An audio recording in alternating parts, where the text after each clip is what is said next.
Right, UFC predictions. First, I want to tell you that I'm not interested in the Rafaelo Oliveira versus Nick Lentz match, nor the Vladimir Matyushenko versus Igor Pokrajak match. I'm going to start at the bottom, work up the card to the top, and then I'm going to stop. Rob Emerson versus Rafael dos Anjos. Emerson 9-7, got 7 losses by decision, and he's coming off a loss. Rafael 11-4, he's got 6 submission wins, loses often by decision, fighting out of the Gracie camp, and he's just gone 2 losses in a row.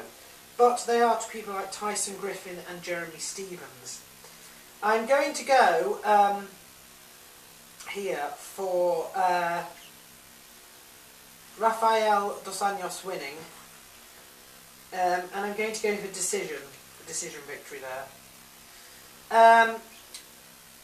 Next match, Jason Brills 17-1 with 5 TKO wins and 9 submission wins.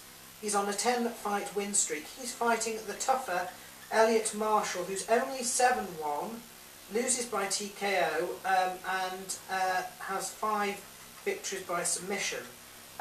Jason Brills is just going to beat him, I think, any way it goes.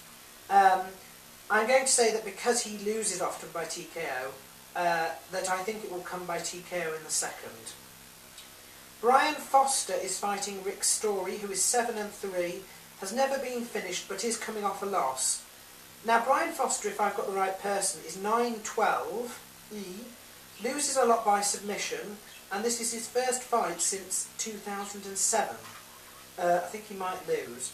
So I'm going to go for a choke, a submission, in the first round there. Steve Lopez is 12-1, he's never been finished. He's got 5 TKO and 3 submission wins to his name. Jim Miller is 14-2, he's never been finished either. He's got 9 submissions to his name and has fought people and won like Mac Danzig, Matt Winman, Bart Palasiewski and Al Buck. Lost to the likes of Gray Maynard and Frankie Edgar.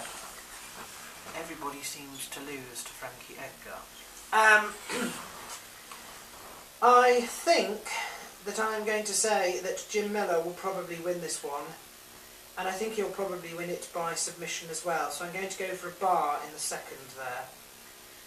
Drew McFedries is fighting Thomas Zerval. McFedries is 8-5, wins usually by TKO, loses usually by submission. His track record is loss, win, loss, win, loss, loss, win. He usually loses to the caliber names he fights, but Thomas Zerval is not a caliber name despite the record of 16-2. He does have 10 TKO wins and 4 submissions, and I think he does stand a chance. He's an underdog, but he does stand a chance. I'm still going to go for McFedries by TKO in the second. The fight that I'm a little bit upset about really is Efrain Escudero, 11-0 with 9 submission wins, fighting Cole Miller out of ATT, 15-3 with 10 submissions. I like them both, don't want either of them to win. I do think probably that Escudero will lose here, but hopefully it will be by decision, so that will be my prediction for that one.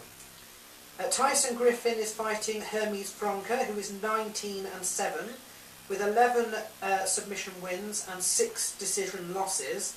His track record is win, loss, loss, win. Tyson Griffin is fighting out of Extreme Couture, with a record of 13-2. He's never been finished. He's got quite a record of caliber wins over people like Uriah Faber, Dwayne Ludwig, so that's striker and groundsman, Clay Guida, Tiago Tavares, Gleason Tibau and Marcus Aurelio. Loses to the likes of Sean Shirk and Frankie Edgar. Everybody seems to lose to Frankie Edgar. I'm going to go and say that I don't see Hermes Franca finishing the fight. I think that Tyson Griffin will win by decision. The dream matchup for Frank Trigg this. 19-6 is his record, and he's fighting Josh Koscheck, out of AKA with a record of 12-4. His track record is loss, win, win, loss, win, loss. He's lost to people like Paulo Tiago, George St Pierre and Tiago Alves. Won over people like Chris Little, Jeff Joslin, Pete Spratt, Luke Cumo and Dave Monet. I see this as being Josh Koscheck winning by RNC in the third. I can't wait to see it, to tell you the truth. Junior Dos Santos is fighting Mirko Krokop on his return. His record is 25-6-2 and he has 19 TKO victories, but he hasn't done so well in the octagon, to tell you the truth. Dos Santos is fighting out of Team Nogueira. He's 8-1, loses by submission, but has 6 TKO wins and is on a 3-fight win streak. He's beaten the likes of Fabricio Verdun, and I do think he'd have to repeat that sort of performance to win here again. I think there's another, a bit like the Drew McFedries versus Thomas Derval match. There is a chance here that Junior could sort of pull it off, an upset. But I'm going to be safe this time and go for Krokop by TKO in the second. Now I'm going to do the main event next. Vitor Belfort is fighting Rich Franklin. Franklin has a record of 25-4. He's got 13 TKO and 9 submission wins. All his losses are by TKO. I speak to him quite a lot, so I'm supporting him, of course. Vitor Belfort is returning to the institution with a record of 18-8. He's got 12 TKO wins, loses a lot by decision. He's on a 4-fight win streak and has beaten the likes of Matt Lindland. But he's also lost, we must remember this, to people like Tito Ortiz, Alistair Overeem and Dan Henderson. I think that this might go all the way to decision. I think it's going to be a stand-up war. I think it's going to be very exciting, but I think Franklin will get the better of it. So I'm going to go for Franklin by decision there. Now, a lot of people have been asking me how I feel about the bout between Matin Kampmann and Paul Daley. Paul Daley has fought in places like Cage Rage, where people are not quite so well-rounded. Really, he's fought against some people who are very technical strikers, to the point of almost being professional boxers in a mixed martial arts setting. This means that he's done very, very well against people who are very good at striking indeed. He has beaten the likes of Mark Weir and Dwayne Ludwig.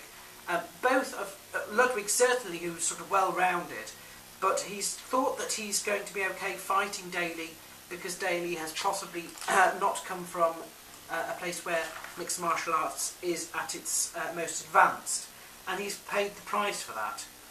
Daley has a record of 21-8-2, 16 TKO wins, 5 submission losses. He's on a 2-fight win streak, lost to people like Jake Shields, but beaten people like Dwayne Ludwig and Mark Weir. Matin Kampmann, on the other hand, is 15-2, so he's not doing so well on the record there. Fighting out of Extreme Couture, 7 TKO wins, 5 submission wins, but he loses by TKO. He's on a 2-fight win streak, won over the likes of Drew McFedries, Charles Lights and Matt Ewan, lost to people like Nathan Marquardt. If Matin Kampmann wants to win this one, he must take it to the ground. If he takes it to the ground, he might be able to get a submission. I suspect that Matin Kampmann, however, will think that he can fight on the feet with Paul Daley, and that will be disastrous, because Daley is used to picking apart people who are almost professional boxer level, but in a mixed martial arts setting. So that's what it's going to be. If it goes to the ground, Matin Kampmann will win by submission. But I think it will probably end on its feet, so I'm going to go for Paul Daley, although I don't actually like Daley, must be said. I'm going to go for Paul Daley by TKO in the third. And those are my predictions.